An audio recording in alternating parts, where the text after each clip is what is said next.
December 1978, a Melbourne, Australia television news crew filmed an object they claimed was a UFO.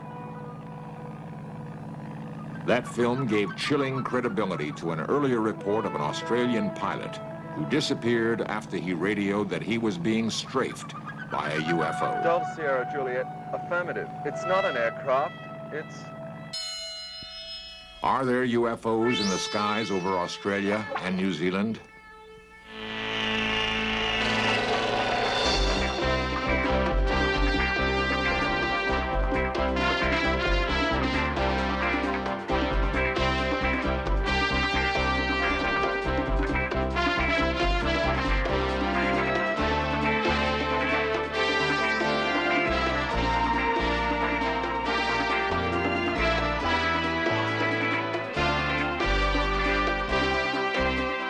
This series presents information based in part on theory and conjecture.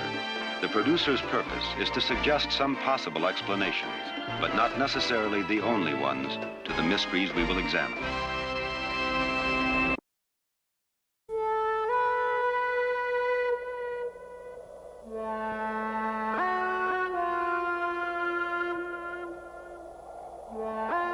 In the last 30 years, there have been more than 110,000 recorded UFO sightings. Researchers estimate that that number reflects only a tenth of those actually seen. Eyewitnesses claim that in nearly all cases, the UFOs have a saucer-like shape. Despite repeated official government denials that UFOs exist, some people point to hard evidence of scorched areas on the Earth's surface where UFOs have supposedly landed. Believers claim that the scarred areas are caused by intense heat generated by the UFOs. UFO sightings occur throughout the world, but the great majority of reports have been in the southern hemisphere, in the skies over New Zealand and Australia. It was here that the most astounding UFO footage in history was recorded. On December 21st, 1978, radar bulls near Wellington, New Zealand picked up what air traffic controllers called an unexplained blip.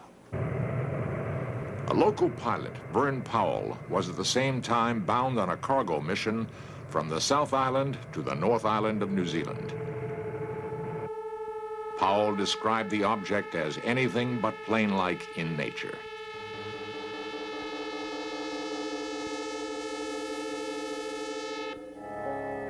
What was it that Captain Powell, a 35-year flying veteran, saw in that December night sky? Douglas Maben heads New Zealand's Mount John Observatory. Well, at that time that was taken, there were two very bright objects in the sky. One early in the morning was the planet Venus, seen in the mornings fairly close to the horizon. And during the night, from a little bit before midnight through to morning, the planet Jupiter was up in the sky, and it was very bright, though not as bright as Venus. So depending on the time of day or night when the photograph was taken, it could have been one of those two planets. People have been able to give us a fair enough description of the time and the position in the sky. They see these things, we're able to work it out, and every report I've had, we've had that sort of description, we've been able to identify it.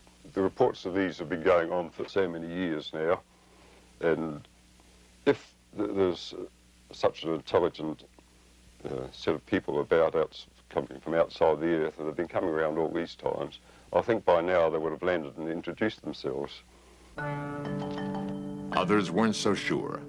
Quentin Fogarty, a reporter for an Australian television station, was in New Zealand at the time of Vern Powell's flight. His station requested him to do a story on Powell's experiences. Together with David Crockett, a New Zealand cameraman, Fogarty decided to retrace the flight path of Captain Powell.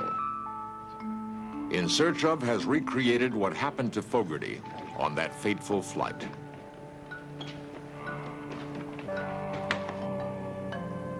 Fogarty planned to make the 400-mile round trip between Wellington and Christchurch in a massive Argosy aircraft, which was already scheduled for a freight run. Armed with cameras and sound equipment, the two men hoped to film proof of what Powell had reported.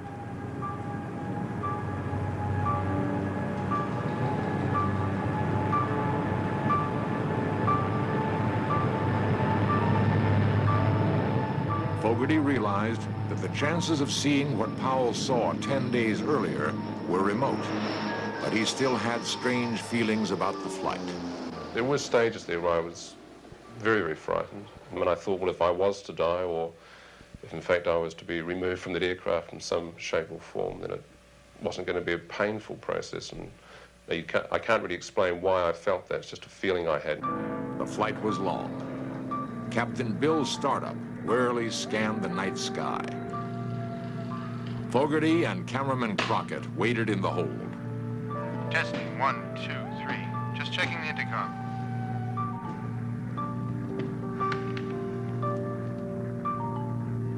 It may be a long night.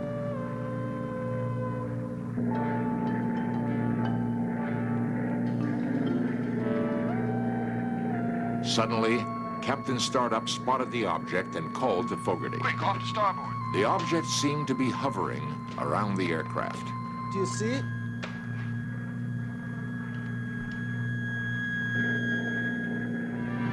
Unable to get good camera position, Fogarty and Crockett raced up to the cockpit.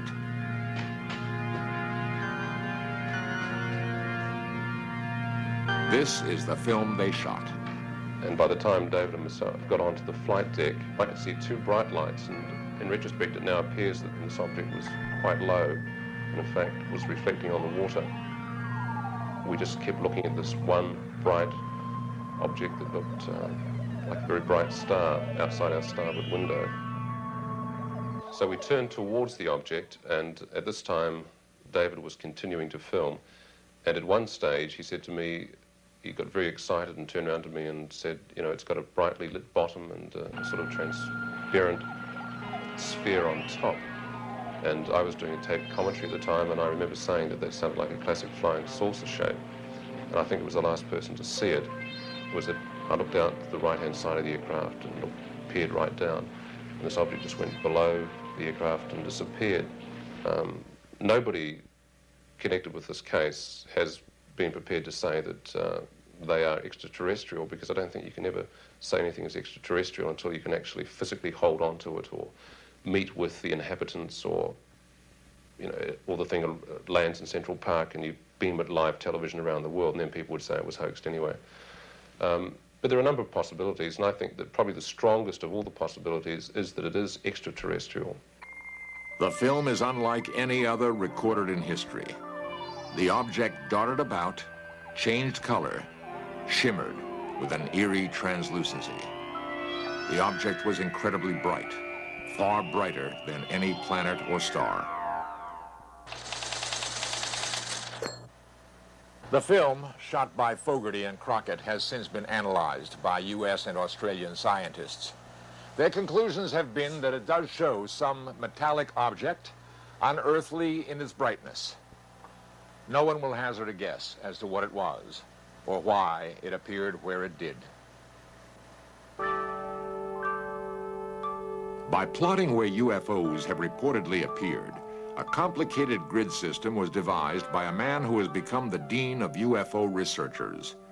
Bruce Cathy, a commercial pilot for more than 40 years, believes that his system, controlled by the elements of light, energy, and matter, validates the presence of UFOs. Square one. I only found the system by actually studying UFOs, or the movement of UFOs. And it was after I found that UFOs have to use that system, or tuned into that system, if they're going to move from point to point in space. The UFO shots were taken in New Zealand around last Christmas. Everything points to the fact that they were definitely, it was hardware in the sky. And the main reason I say this is the fact that it's not the first time. It was a bit of a joke to us at the time when there was such a furor made about this publicly worldwide, as if it was one case. Well, it's not so. There's been many, many cases similar to this in New Zealand and in the same area. There's been material tracked around the Cook Strait area and up around that area on many occasions by radar in Wellington. And on many occasions, even in daylight, there's been an object seen in the sky by cruise in an aircraft, and that's also been sighted on radar. And in one of those particular cases, the radar crew asked the crew of the aircraft to vector themselves onto this object so that they could get a closer look at it. The crew were watching this from a distance, and they refused. And that object was in that area for so long that even on the second trip back from Wellington across the Straits again, it was still there. The crew saw it a second time. But that was a broad daylight case. So in nowhere could they say there was lights at night being reflected or a Venus or anything like this. This is, but there have been many cases like this, and particularly in that area. This UFO film shot over New Zealand might bear a strange relationship to an event which occurred 3 months earlier. In Search Of examines that event next.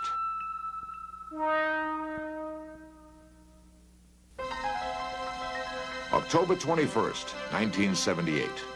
20-year-old Frederick Valentic took off to fly 120 miles from Melbourne, Australia, across the Bass Strait to King Island. Valentic was scheduled to pick up some fish for a small market that employed him. Despite his youth, he was experienced enough to be a flight instructor, and Frederick Valentic had flown this route many times before.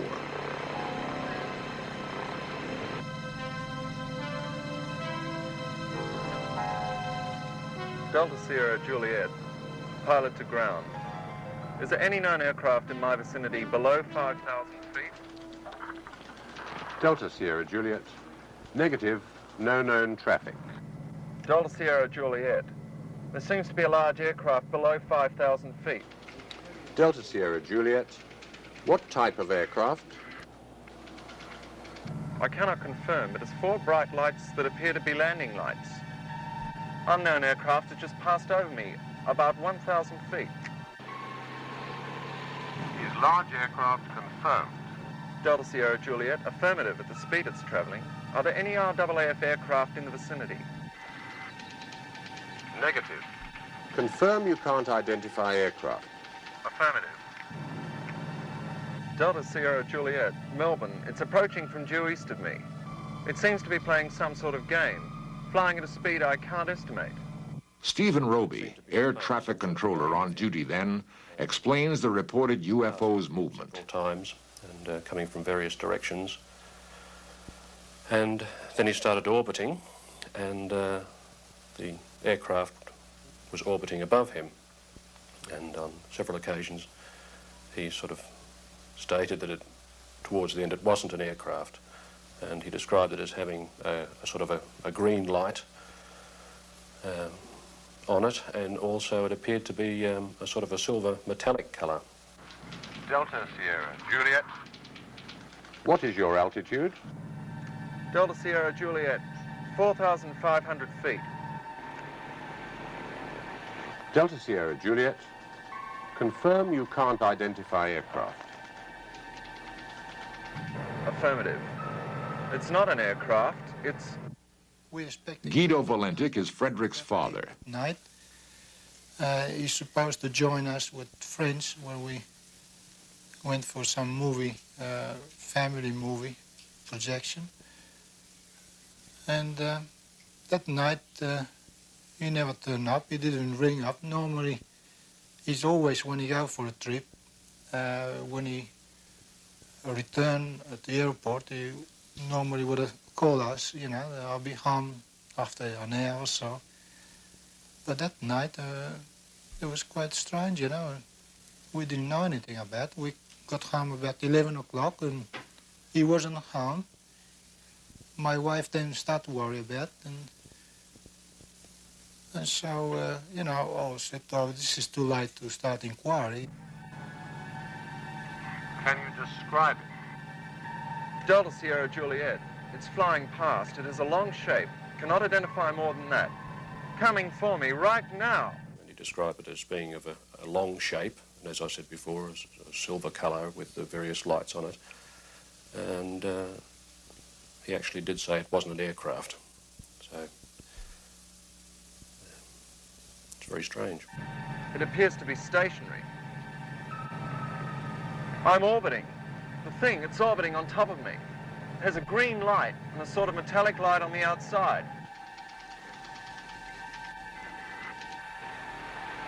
seems to have vanished now. Confirm it has vanished. Affirmative. Do you know what sort of aircraft I've got?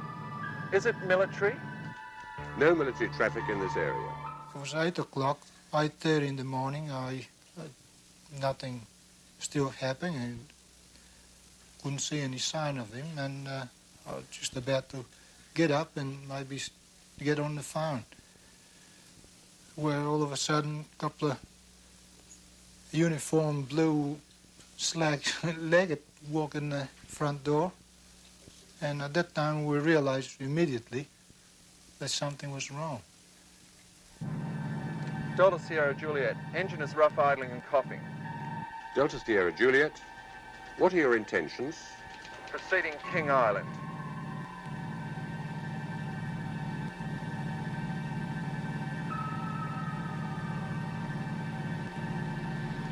Delta Sierra Juliet, unknown aircraft now hovering on top of me. Finally, we lost contact with him in a very strange way. The communications he was putting out seemed to break.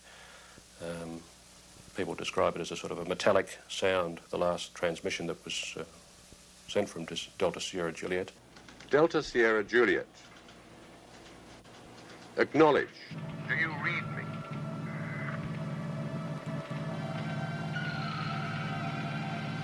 Do you read me? Delta Sierra Juliet. Repeat. Do you read me?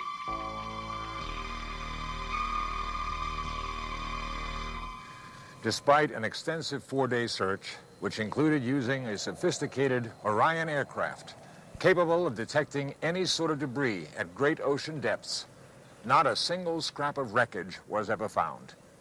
No hard evidence ever turned up that would explain the disappearance of Frederick Valentik.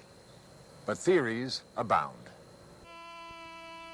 Some say that Valentik became disoriented and saw this lighthouse. A second theory is that he saw lights of fishing vessels and then, becoming disoriented, spiraled his plane into the ocean.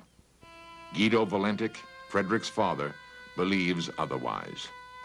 Well, after Frederick reported this UFO incident, I inclined to think that it could be some intelligent life in the outer space, despite all the officials are trying to suppress this, or really makes me very confused, because knowing Frederick what he radiated and knowing my son wouldn't make himself so ridiculous in stating things like that. So I'm inclined to believe that really must be something in the space that the general population may not aware to be.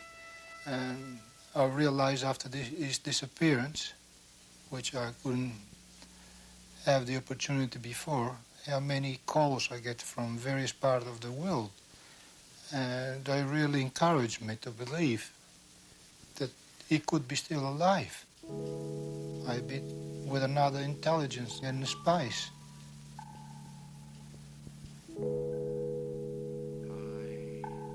One of the most bizarre attempts to prove Valentik still lives is conducted by New Zealand psychic Colin Amory. He claims that through the power of a seance, he can contact Valentik and speak in his voice. The people I spoke of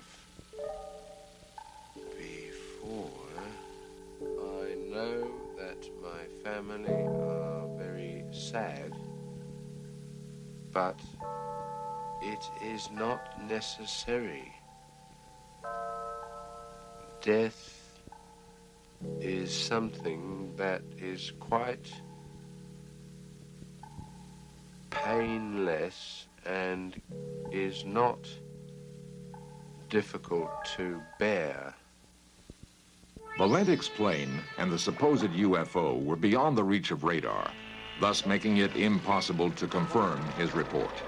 And the taped conversation between Valentik and the air traffic controller has never been released. The Australian Civil Aviation Department has refused all requests to hear that tape. The department will not give any reason for its refusal.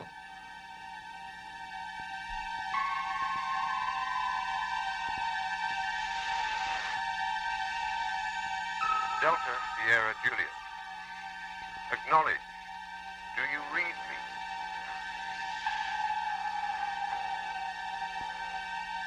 Repeat. Do you read me? There have been hundreds of planes that have disappeared without a trace. Valendic's disappearance is the single documented case where a plane has vanished after claiming contact with a UFO.